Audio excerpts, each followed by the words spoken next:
Pronto. Creio que está dando certo a gravação agora. Eu vou compartilhar com vocês a nossa tela aqui. Mas antes, deixa eu dizer uma coisa. Eu tenho pedido muito a vocês que vocês ajudem uns aos outros. E olha, é muito importante. Depois que a gente chega aos 25 anos, sei lá, fica bem difícil de fazer amizade. As nossas amizades mais interessantes, que mais ajudam a gente, que mais estão presentes na vida da gente, são essas amizades que a gente faz quando criança, quando adolescente. E olhe, quando um colega nosso, um amigo nosso, ele não tem sucesso na vida, ele já está nos atrapalhando. Está sendo meio radical o que eu estou dizendo, mas vocês vão me entender que é para o bem, tá? Então veja bem, se eu tiver 30 colegas de ensino médio e todos nós 30 nos tornarmos profissionais liberais, ou comerciantes, ou acadêmicos, ou seja lá o que for, nós tivermos sucesso em alguma área da vida e nós mantivermos alguma forma de contato, não com os 30, mas com 3, 4, 5, como é o mais normal, isso faz com que nós tenhamos uma cadeia de relacionamento e de amizade que propicia uma ajuda mútua. Eu não sei quantas vezes eu já ajudei amigos meus. Por exemplo, eu tenho um amigo da área de engenharia civil, que eu fiz construção civil no Instituto Federal, que na época era Cefet, e esse meu amigo ele passou a trabalhar com laudos periciais. Então, o trabalho dele, ele é engenheiro civil, mas para ele ser bem sucedido no trabalho dele, o que ele precisava fazer era escrever textos bem escritos para os advogados usar para defender os interesses de clientes que tinham comprado apartamentos de casas com problemas de engenharia. Olha que interessante. Então, nós sentamos diversas vezes para eu ajudá-lo na composição desses laudos que depois ele aprendeu a fazer e fez por conta própria de uma forma muito eficaz e que é porque ele ganhou dinheiro e mantém o padrão de vida dele, tá? Então, veja só, quando um de vocês ajuda uns aos outros, principalmente no cenário como esse nosso aqui, você que ajuda pode estar se ajudando num futuro que você não sabe se você vai precisar daquela pessoa com o sucesso que ela tenha obtido, entendeu? Então, não é só por uma questão de amor ao próximo, de respeito, de companheirismo. É por uma questão de ser coerente com a vida. Vocês não vão ter outros colegas do segundo ano do ensino médio do ano 2020. Entenderam? Então, se ajudem. Essas pessoas que estão sem celular, essas pessoas que estão sem acesso à internet, que quem tenha melhor condições, que ajudem essas pessoas de alguma forma. Eu estou dando o meu melhor, tá? Mas que vocês ajudem uns aos outros, porque amanhã que eu digo em 10 anos, você pode estar recebendo dessa pessoa uma coisa que você nem imaginou que fosse precisar. Entendeu? E eu consigo manter vínculo com alguns colegas meus da época do IF. Um deles foi meu padrinho de casamento. Estava lá comigo. E na faculdade eu só consegui fazer uma ou duas amizades, tá? O melhor momento para se fazer amizade é esse, tá? Quando eu fiz uma viagem e eu trouxe uma porrada de livros para um outro amigo que é pesquisador na Universidade Federal da Paraíba, essa cadeia de relacionamentos ela é muito importante. Então, ajudem. E podem dizer que o professor Ciro está 100% disponível para aquilo que é a minha parte eu poder fazer, certo? Então, vamos ver. Já agora eu vou compartilhar a tela com vocês. Eu não sou Martin Luther King, viu? Eu estou muito aquém de Martin Luther King. Eu sou um prático. Eu tenho visões práticas da vida. Ele era um sonhador utopista, mas que fez valer o seu sonho. Pobre de mim, quem dera. Mas eu gostei da comparação que o colega fez, viu? Então ajudem uns aos outros. Gente, eu vou dedicar 15 minutos a esse momento e isso aqui vai ser uma das nossas atividades avaliativas, certo? Prestem atenção a esse momento para vocês me mandarem isso que eu vou pedir aqui. Olhe, como é que esse trecho aqui que eu rabisquei do manual de redação do Enem, como é que ele se manifesta na hora da prova? Na hora da prova, você tem uma série de comandos que você precisa obedecer. Isso aqui nós já vimos no nosso bloco anterior, né? Que uma série de comandos aqui, e o resumo do texto é esse que vocês têm aqui do lado esquerdo, né? Tem que aparecer um tema, tem de aparecer um ponto de vista, um posicionamento, que deve ser defendido, sustentado com argumentos, e deve encaminhar para uma conclusão em que você apresenta uma proposta de como resolver o problema que você aborda no seu texto, tá? Então, vamos ver uma prova do Enem, uma prova que já é uma prova antiga, né? Uma prova de 2017, que tem a ver com aquele mesmo manual lá, tá? Então, olha, prestem atenção. O que eu estou pedindo a vocês é que tenham isso aqui impresso, ou que tenham isso copiado, que estejam com um caderno, que vocês tomem nota disso que eu estou dizendo de alguma forma. Essa aula, eu confesso que eu tenho inveja de vocês, porque eu não recebi para eu fazer as minhas provas discursivas quando eu fui fazer o vestibular, que eram 5 provas de escrever, tá? Aliás, 4. Geografia, História, Língua Estrangeira, que no meu caso foi inglês, e a de português. Dentro da prova de português, eram 4 questões discursivas e a redação, tá? Então, era uma semana de prova o vestibular que eu fiz. Então, eu não tive uma aula de como decodificar a prova, de como encontrar os comandos, de como respeitar. Não sei nem como é que eu consegui passar naquilo, tá?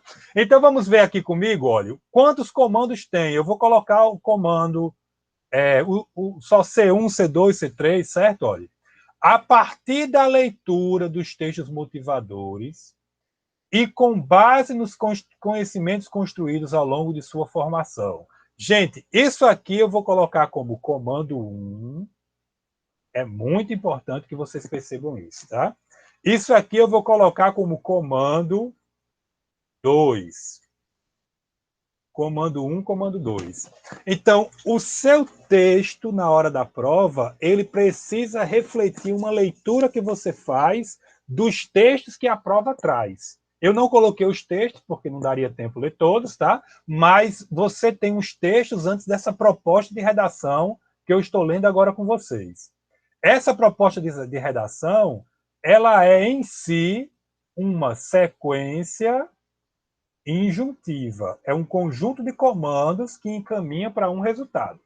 Tudo bem até aqui? Posso prosseguir? Estão conseguindo me ouvir direito? Vitória, Cleiton, Macielen, certo? Quais são os 2 primeiros comandos para vocês anotarem para o resto da vida? Quando forem fazer Enem e qualquer outra prova de redação. Vai ter uns textos antes lá, que você vai ler, e depois vem a proposta de redação. O seu texto que você vai escrever deve refletir, deve ser uma resposta, deve responder aos textos motivadores. Tudo bem? Isso aqui é uma prova do Enem, certo? Outra coisa que a prova exige é I, não é ou, é I. Outra coisa que deve ser com base no que você aprendeu na sua formação, né? Aí, olha, qual é o terceiro comando? Redija, isso aqui é o C3. Redige um texto dissertativo argumentativo em modalidade escrita formal da língua. Professor, Aqui, diga aí. como assim, o senhor falou, respondendo os textos motivadores? Respondendo é como se fosse assim. Sabe quando você vê um vídeo no YouTube e você comenta? Sei, sei, Então, esse seu comentário eu estou chamando de uma resposta ao texto, entendeu? entendi. É nesse sentido. Certo? Claro que se fosse uma aula de como fazer a prova do Enem, eu iria me demorar mais nisso, você iria treinar 10, 20 vezes para poder a coisa ficar realmente consistente. Mas em resposta a você, o que eu digo é isso. Você leu aqueles textos ali sobre uma questão da atualidade. Aí, quando você vai escrever, você finge que você está escrevendo, não porque é uma prova do Enem, mas porque aqueles textos motivaram você a escrever. Você está respondendo àqueles textos, está reagindo. Sabe quando o cara faz um vídeo no YouTube, aí fica, fulano reage a tal filme, ai não sei o quê. Pronto, aquilo ali, respondendo, reagindo, entendeu? Ciro, eu não compreendi todas as linhas. Tem algum problema? Eu não compreendi todas as linhas. Tem algum problema? Eu não entendi também como assim todas as linhas. Beleza, gente? Então, onde eu digo respondendo, Professor, entenda como reage. Pois não. Marcos Vinícius falou que é preencher, não preencher todas as linhas. Acho que ele Não, está se referindo à redação. Se tem algum problema. não, as provas elas trazem lá no edital, que vocês têm de ler o edital, né, que são as normas do concurso, elas trazem dizendo qual o número mínimo de linhas que você tem de produzir para poder ser avaliado. Sim, a lista de comandos, não, você vai identificar quantos comandos tem. Eu já estou resolvendo aqui com vocês uma e a outra vocês fazem sós. Claro que eu botei a mais, né? Para você encontrar quantos tiver. Agora eu entendi. Porque a nossa atividade é lista de comandos com verbos no imperativo, né? Então você vai escrever, faça isso, faça aquilo, escreva aquilo outro, redija não sei o quê, aqui embaixo. E aqui eu estou só identificando. Aí vocês vão escrever com verbo no imperativo, igual a receita que a gente leu do bolo de macaxeira, mandioca, entendeu? Então, olha, redija um texto dissertativo argumentativo em modalidade escrita formal. Isso aqui é outro comando, gente. Eu espero que vocês consigam ver isso. Isso aqui é outro comando. Deixa eu botar em verde. Olhe, em modalidade escrita formal. Ou seja, você tem de escrever, escreva na modalidade escrita formal, certo? Sobre o tema. Então, aqui é mais um, olha. Você precisa escrever sobre esse tema. Desafios para a formação educacional de surdos no Brasil. O que vocês entendem? É um tema interessante para quem fez o ensino médio, essa questão da formação educacional dos surdos no Brasil? Ou vocês entendem como sendo não interessante e por quê? Eu pergunto para vocês e peço que vocês respondam aí no chat. Tá?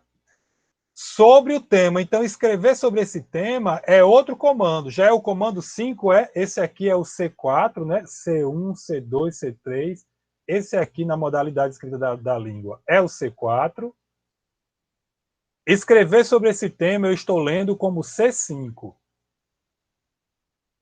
C5. Apresentando proposta de intervenção que respeite os direitos humanos. Então, apresentando, onde tem apresentando, leiam apresente. Entenderam? Digam para mim sim aí no chat. Entenderam? Estão me ouvindo? Está tranquilo? Apresentando proposta de intervenção que respeite os direitos humanos. Aí a outra coisa que a prova lá diz para vocês, olha. Selecione, organize e relacione de forma coerente e coesa argumentos. Isso aqui eu vou colocar tudo junto aqui como um C7. Do conjunto de ideias que vai vir na sua cabeça como uma tempestade, que é o que eu espero que ocorra na hora da prova, você vai selecionar, eu vou dizer assim, taxativamente, Fátima, 2. Você não precisa de mais do que 2. 2 argumentos para você desenvolver. Você vai organizar esses argumentos, vai desenvolver ali as ideias, relacionando uma com a outra, ou seja, de modo coerente, certo? Argumentos e fatos. Olha só. Não é só a ideia. Não é só a ideia. E fatos. Eu vou ler esse e fatos como um C8. Você seleciona ideias e seleciona fatos. É cruel, né? Você ter fatos, você não faz parte de um grupo de educação, você nunca leu sobre educação de surdos e você ser obrigado a saber fatos sobre isso, né? O que vocês acham? Reajam aí, se manifestem. Estou provocando vocês. Fatos é um C8. E aqui, um C9, ó. Para defesa de seu ponto de vista. Eu vou ler isso aqui como um C9. É o 9º comando. Você tem de ter um ponto de vista que você lança sobre o tema. Beleza? Tem hora que fala de cinema, coisas que eu nunca pensei. É uma coisa muito, muito louca isso, muito perversa. Por isso que eu vejo que a tese, que o tema que o colega apresentou no nossa conversa anterior, né, sobre como escolher o tema do Enem, e eu defendi a tese de que era para ser sempre tópicos circunscritos à matriz curricular do ensino médio, ou seja, aquilo que o estudante é obrigado a saber no ensino médio, né? Sobre questão migratória. Pois não. Sobre alguma coisa que a pessoa estuda no ensino médio, né? Diga, pois não. Por que você separou fácil, não colocou junto com coerente, coeso e argumentos? Eu poderia muito bem falar que argumentos eram um C8 e falar que o fato seria um C9. Poderia. A gente está vendo que existem diferentes formas de analisar. Então, na minha análise, argumento seria o abstrato, a ideia. E o fato seria uma coisa concreta, seria um exemplo. Eu mantenho minha análise de como sendo 2 comandos, por causa do I. Mas nada óbvio. Nada óbvio é que você analise de uma outra forma. Mas como tem o aditivo aqui, eu entendo que a melhor análise seria essa, entendeu? Mas se eu analisar dessa forma, não está errado, não é isso? Eu diria que não, eu só entendo que a minha análise ainda é melhor. Se você está preocupado para fins de avaliação de nota, na verdade, se você fizer as listas de comando com frases bem construídas e com verbo no imperativo e der conta de analisar a proposta, tá certo, entendeu? Não tem esse terrorismo, não. Mas eu ainda entendo que a melhor análise é a minha, entendeu? Ele está diferenciando argumento de fatos. São duas coisas diferentes. Então, na minha análise, ele está dizendo que você é obrigado a apresentar fatos. E eu estou provocando vocês dizendo, eu sou professor, eu apresentar um fato sobre a inclusão de... É uma coisa difícil para mim, viu? Dependendo do que se chame fato, né? Então, na hora da prova, eu diria assim, é um fato que, se você não tiver a construção de uma mentalidade para a inclusão e profissionais preparados para praticar essa inclusão, pessoas vão ficar à margem da sociedade. Eu apelaria para isso, uma coisa assim, muito senso comum, entendeu? Vinícius, fica difícil, né? Fica um texto raso. É verdade.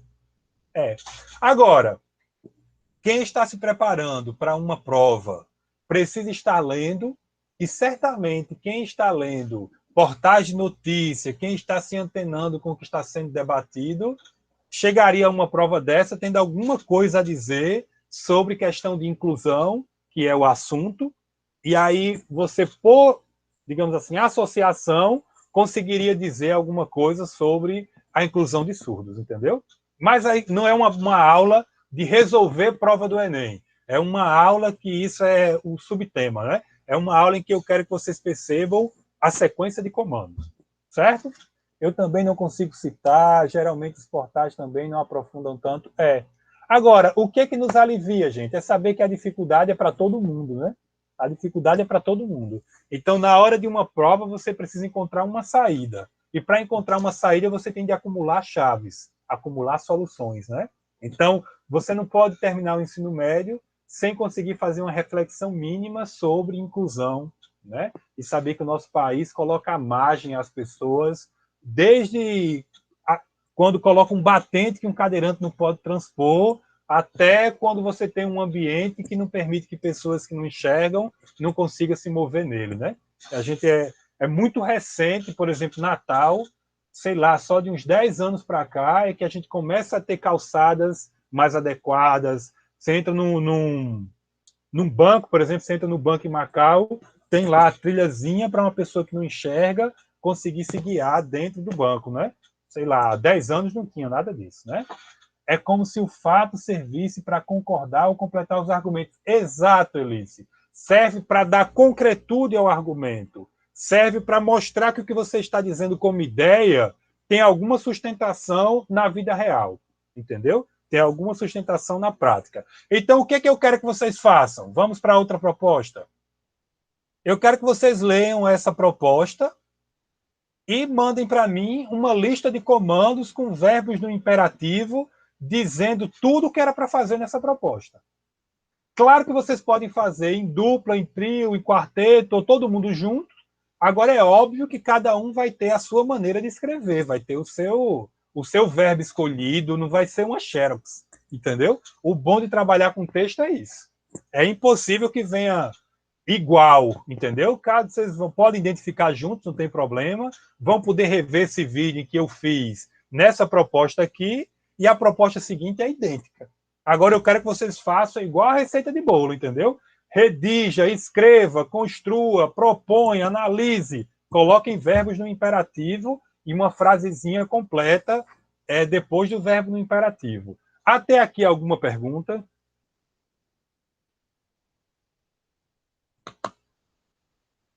Vamos lá, 2 minutos para perguntas. Tudo tranquilo? Então, o que a gente está estudando? Sequência injuntiva.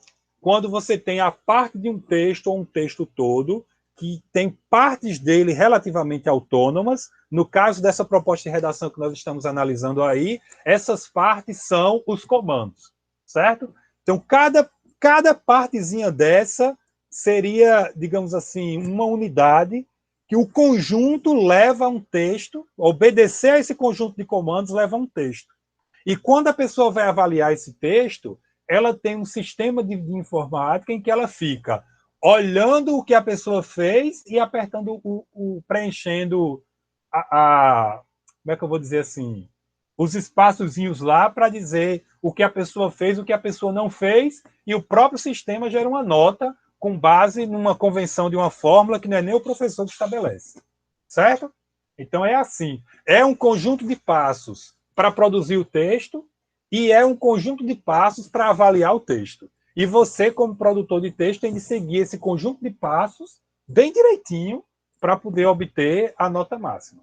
Certo? Perguntas, dúvidas? Então, mandem para mim. A data limite é 17 deste mês. Agora, vocês mandem antes, mandem hoje, façam hoje.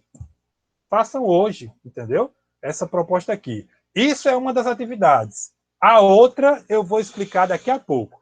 Quem já fez, se entende que fez correto, está feito, tudo bem. E quem se entender que é preciso refazer, refaz. E eu estarei disponível a partir das 13 horas, como reposição do nosso encontro, para rever isso aqui, para explicar de novo, para apresentar outro exemplo, certo? Ok, pessoal? Perguntas, dúvidas? Eu vou encerrar essa gravação e vou começar outra com a parte de argumentação. Tá? Professor, Diga, Cleiton. Diga, Cleiton. A atividade ela pode ser digitada ou manuscrita? Rapaz, é melhor que você escreva à mão, porque é como eu estou pedindo nas nossas aulas o tempo todo. Escreva à mão, que aí ninguém tem como dizer que não foi você que fez, entendeu? Eu estou pedindo, escrevam à mão, certo? Eu não sei se eu anotei lá, mas eu estou pedindo que seja à mão. Vou interromper, valeu.